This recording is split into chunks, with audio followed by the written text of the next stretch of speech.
Hello लोगोफोर, नै जोङो दायो गिर्जायाव थांगासिनो आरोना। रबिबार दिनै सानडे गिर्जायाव थांगासिनो आरोना। नै ओरै सिगाङावनो सासे अखाबो हादों आरोना। साथाया गंसेल', गरिब मानसि बायनो हायाखै। नै बिसोरल' हमगासिनो साथाया, आंनि थाखाय गैया आरोना। अखा सिजागासिनो आङो। नै जोंनि गामिया नायदो, नै ओरै भुटान पाहारसो ओरैजाय, हाजो सेरावसो आरो गामियानो। थांसैलाय एसे इसोरनि बोसोन सोलोंनो। जिउआवहाय इसोरनि बोसोन नांगौ, नङाब्ला जिउआव थांनानै थाया। बेनिखायनो सोलोंनांगौ जायो। बेनिखायनो जोङो खृष्टियान जानायखाय इसोरनि बोसोन जोङो सोलोंनांगौ। मुंखौल' लायालाब्लानो जेब्लायबो इसोरजों अनजानाय खामानि मावनांगोन जोङो। इसोरनि हुकुमफोरखौ जों मानिनांगोन, अब्लासो जों मा इसोरजों अनजागोन। नङाब्ला जों अनजानाय नङा। आरो मा होनदो, सोरगो रायजोआवबो जोङो हाबनो हानाय नङा।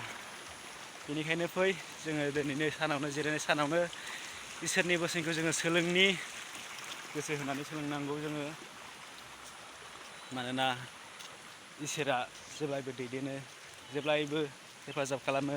सोरांनायनिफ्राय मोनाजासिम जोंखौ दैदेनबाय थायो जेब्लायबो। बेनिखायनो नाथाय जों दिनै मानसि जाथियासो इसोरनो सम होनो रोङाखैना। बेनिखायनो जों इसोरनो सम होनांगोन। दिनैनि सानाव जोङो सम होनि। भिडिअ'खौ बेखिनियावनो दोनथ'नाय जाबाय।